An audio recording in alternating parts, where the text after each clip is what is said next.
Sorry about my voice. I'm a bit ill. I've been a bit ill for a bit, and my throat's sore today. So if you see any cuts here and there, it's because I'm coughing, and I don't want that to be in the video.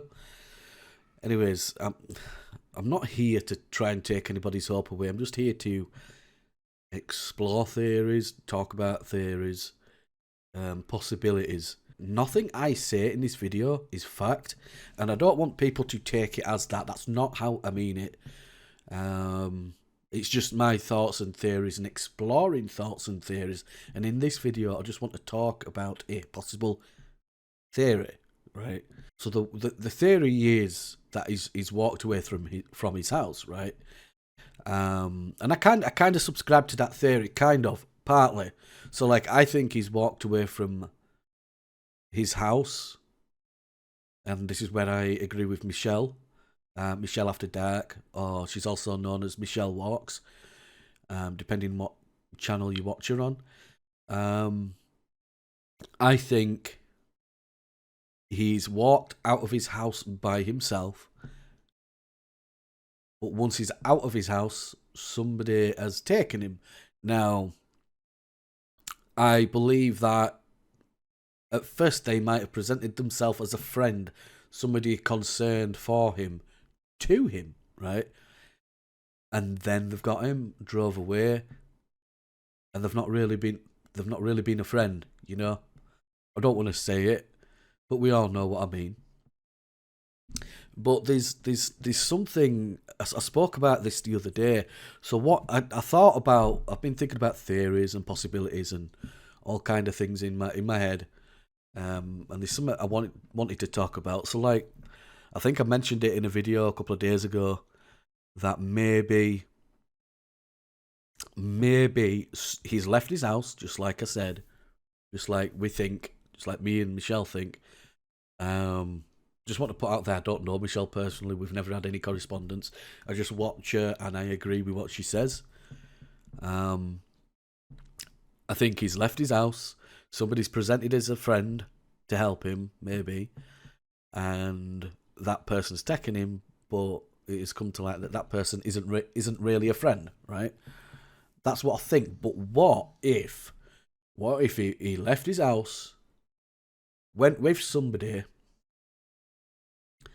and that somebody truly believes that he was being abused, at least to some degree, at home, which I do believe that.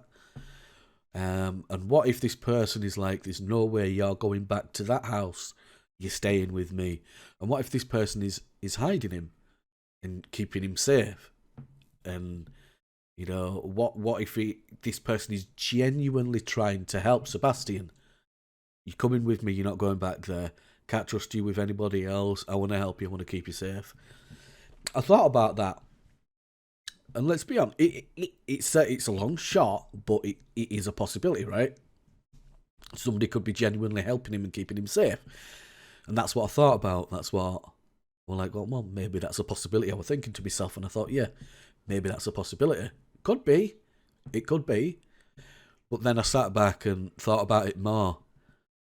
And I realised something.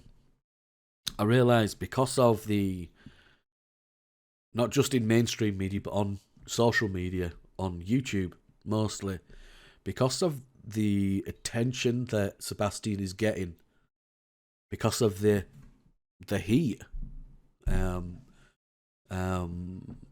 him, there's a lot of attention. This case, Sebastian being missing, has caught the attention of local law enforcement, the TBI, and the FBI. There's a lot of people looking for him, a lot of attention on Sebastian. And even if somebody has got him, even if that person was doing something good, they truly believed that they were helping him, right? They wanted to keep him safe and away from his home. Even if that was the case, they would still get in some serious trouble, right? Regardless of whether they were actually trying to help him or not. And that made me realise that maybe that's not the case.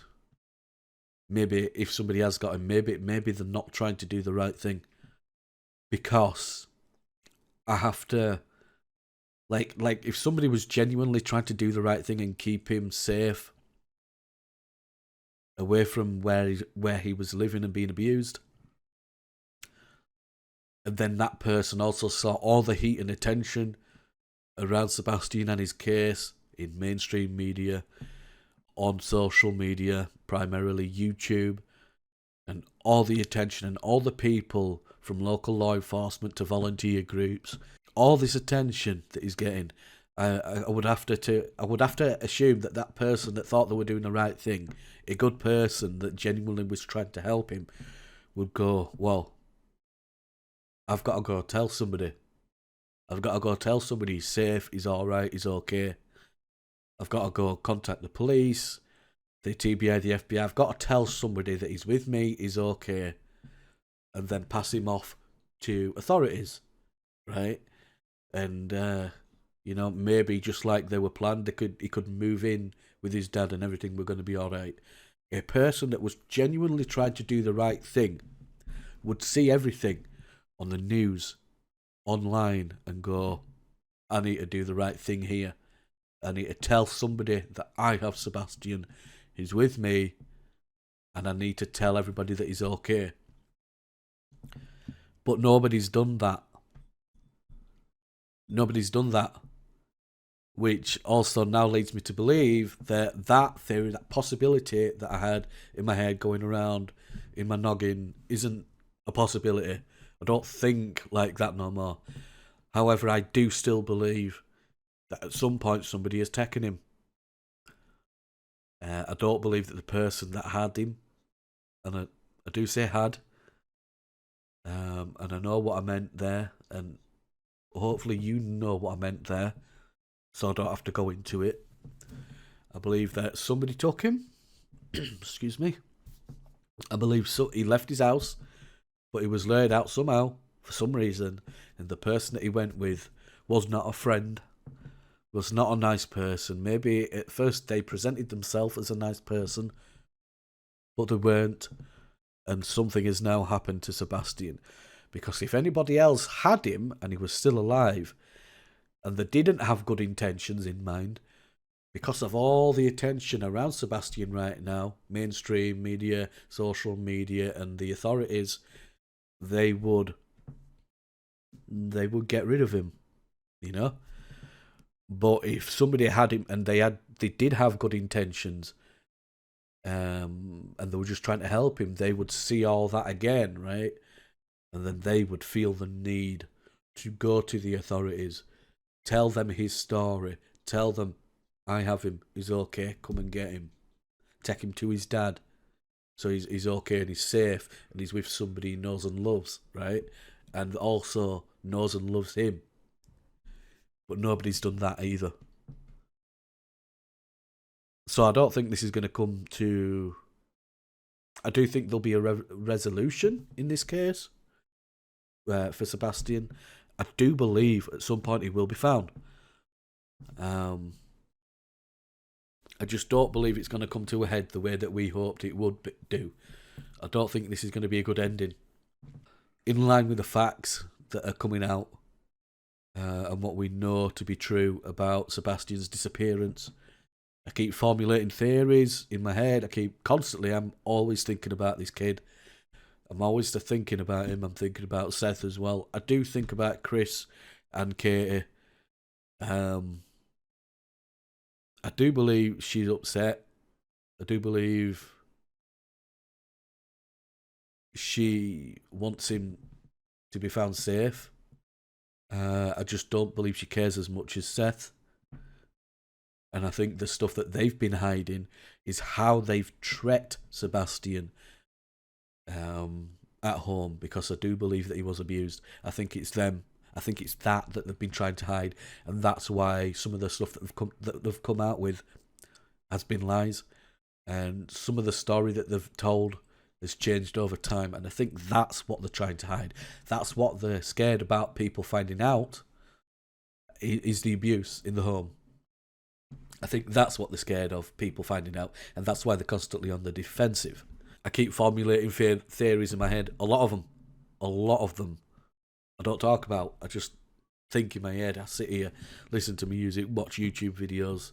I even play games while I'm doing it. But I'm constantly thinking of Sebastian, and I still have hope. I will always have hope that he comes back safe and sound until I have a reason to believe he's not going to come back safe and sound. However, I think that it's not going to turn out the way that we all want it to turn out. Sadly, I don't think it is going to. It's sad, but I have hope that it can, but I don't think it will. So that's just one of the theories I had on Sebastian's case and his disappearance. Maybe somebody took him and have been keeping him safe because they don't want him to go through the stuff that he's been going through at home. Maybe that's what happened. But then when I sat back and thought about it more, I realised, actually, that's probably not what happened. And then these are the reasons why I don't think that happened. Somebody had good intentions and they've taken him. They would see all this surrounding him, all this attention, and they would go, I need to tell somebody, because that's the right thing to do. And they would be constantly thinking about the right thing to do. A good person would be like, got to tell somebody, I need to tell them that he's safe, I need to hand him off to law enforcement so they can look after him, and they would look after him. But nobody's done that. So after thinking about that and realising that, I now do not think that somebody took him and has been keeping him safe and doing the right thing because of him being abused at home. This kid, man. I 100% believe that he was abused at home. This autistic boy, this 15-year-old autistic kid, right? With all the troubles he would have had to face in his life because of the autism, only just wanted friends. He only wanted friends. He just wanted some friends. Just wanted some friends. And then he's been abused at home.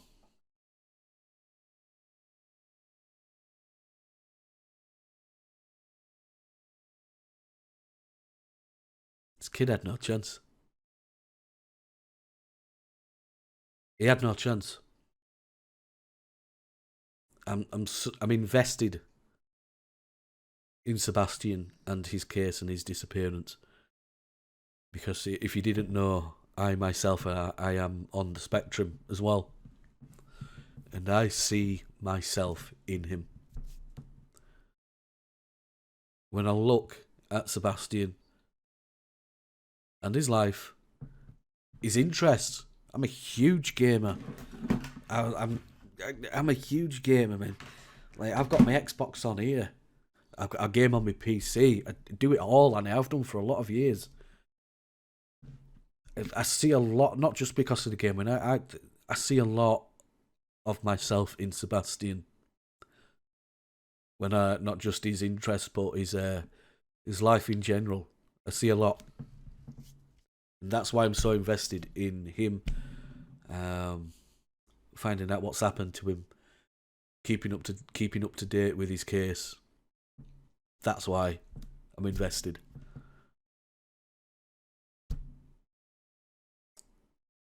This kid never had a chance, man. Just wanted friends, and then he's getting abused at home. I'm gonna leave it there. Getting a little bit emotional. Try not to show it. But I'm going to leave it here. Tell me what you think in the comments below. There's some links in the comments below as well. Not in the comments. In the description, there's some links. Go check them out. It's my a Facebook profile that I have just for true crime. You can add me on there. We can chat, get to know each other. I'm going to try and build a little community so we can all chat. So if that's something you're interested in, click on that link, go add me over there on Facebook. If you haven't already, please consider hitting subscribe to this channel. This video is going to be uploaded to Paranormal True Crime. So please hit subscribe on this channel.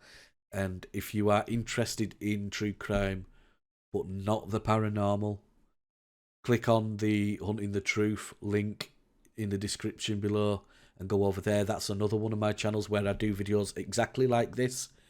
True crime, talk about it. At the moment I'm concentrating on Sebastian, but I talk about true crime and cases and, you know, theories and everything surrounding the case or cases without the paranormal being involved.